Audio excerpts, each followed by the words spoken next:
नमस्कार, मैं सुशांत प्रताप सिंह हूं और आप देख रहे हैं यूपी न्यूज। बीजेपी में नए कप्तान की तलाश को लेकर सियासी सरगर्मियां तेज हो गई हैं। एक तरफ जहां बीजेपी को 15 जुलाई तक नया राष्ट्रीय अध्यक्ष मिलने की संभावना है, तो वहीं दूसरी तरफ उत्तर प्रदेश में भी नए मुखिया को लेकर कवायद शुरू हो गई है। इसी बीच चर्चाएं चल रही हैं कि क्या बीजेपी की कमान इस बार किसी महिला के हाथों में जाएगी, क्या यूपी में संगठन का चेहरा बदलेगा, और सबसे बड़ा सवाल कि इस पूरे बदलाव का उत्तर प्रदेश की सियासी रणभूमि पर क्या असर पड़ेगा।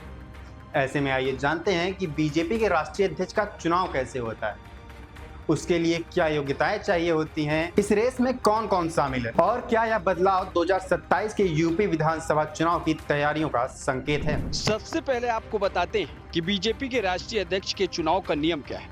दरअसल पार्टी के राष्ट्रीय अध्यक्ष का चुनाव बीजेपी की संविधान की धारा 19 और 20 के तहत होता है। इसके मुताबिक जब तक देश के 50% से ज्यादा राज्यों में प्रदेश अध्यक्ष नहीं चुने जाते, तब तक राष्ट्रीय अध्यक्ष का चुनाव नहीं हो सकता। और इस वक्त बीजेपी के पास 37 मान्यता प्राप्त संगठनात्मक राज्य इकाइयां हैं, जिनमें से 26 में अध्यक्ष बन चुके हैं। यानी नियमों के हिसाब से अब राष्ट्रीय अध्यक्ष का चुनाव कभी भी हो सकता है।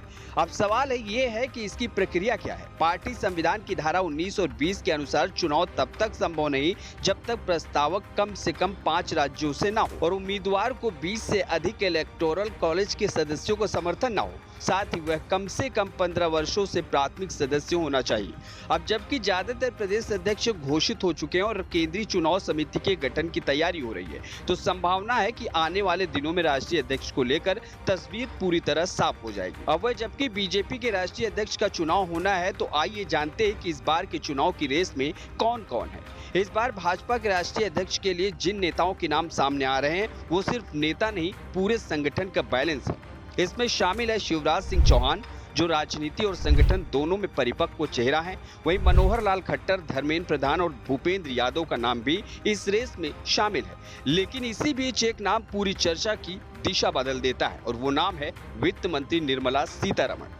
जिसके बाद अब सवाल उठ रहे हैं कि क्या बीजेपी पहली बार किसी महिला को राष्ट्रीय अध्यक्ष की कमान सौंपने जा रही है। अगर ऐसा हुआ तो यह केवल प्रतीक नहीं, बल्कि महिला मतदाताओं के बीच पार्टी की मजबूत पकड़ को और मजबूत करने की कोशिश होगी। साथ ही वित्त मंत्री का दक्षिण भारत से आना बीजेपी की दक्षिण में विस्तार रणनीति के लिए मास्टर मूव माना जा सकता है। लेकिन अब इन सियासी अटकलों के बीच सवाल ये भी उठ रहा है कि भाजपा के राष्ट्रीय अध्यक्ष का चुनाव उत्तर प्रदेश में आगामी पंचायत चुनाव और विधानसभा चुनाव पर क्या असर छोड़ेगा, या फिर भाजपा के प्रदेश संगठन में बड़ा बदलाव लाएगा। इसका जवाब है कि अगर केंद्र में सवर्ण या ब्राह्मण चेहरा पार्टी अध्यक्ष बनता है, तो उत्तर प्रदेश में पिछड़े वर्ग का अध्यक्ष लगभग तय माना जा रहा है, क्योंकि बीजेपी को समाजवादी पार्टी के पीडीए कार्ड को काटने के लिए सामाजिक संतुलन साधना ही होगा। ऐसे में अगर हम बात करें कि सूबे में भाजपा की कमान किसे मिलेगी, तो इसमें सबसे पहला नाम धर्मपाल सिंह का आ रहा है। धर्मपाल सिंह लोध समाज के एक बड़े नेता और राजनाथ सिंह के करीबी माने जाते हैं। उनके नाम की चर्चा सियासी गलियारों में जोरों पर है।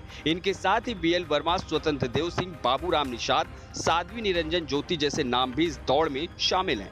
वहीं दलित चेहरों में विद्यासागर सोनकर का नाम उछल रहा है, तो ब्राह्मण समाज की तरफ से दिनेश शर्मा और महेश शर्मा जैसे दावेदार सामने हैं। राजनीतिक विश्लेषकों की माने तो यूपी में कोई भी चेहरा तय करते समय पार्टी सिर्फ जाति समीकरण ही नहीं, विधानसभा चुनाव 2027 की जमीनी राजनीति पर भी नजर रखे। ऐसे में चुनाव सिर्फ चेहरों का खेल नहीं है, ये चुनाव बीजेपी के भीतर की नेतृत्व की दिशा तय करेगा। 2025 से लेकर 2027 तक बिहार, बंगाल, तमिलनाडु, केरल, असम और आखिर में उत्तर प्रदेश, इन सभी चुनावों की स्क्रिप्ट नए राष्ट्रीय अध्यक्ष की टीम ही लिखेगी। राष्ट्रपति और उपराष्ट्रपति का चुनाव, संगठन का विस्तार और 2029 के लोकसभा चुनाव की नींव, सब इस एक फैसले पर टिकी है। ऐसे में अब नजरें दिल्ली पर हैं कि आखिर कौन होगा बीजेपी का नया राष्ट्रीय अध्यक्ष, और इसी के साथ साथ किसके हाथों में होगी उत्तर प्रदेश की कमान।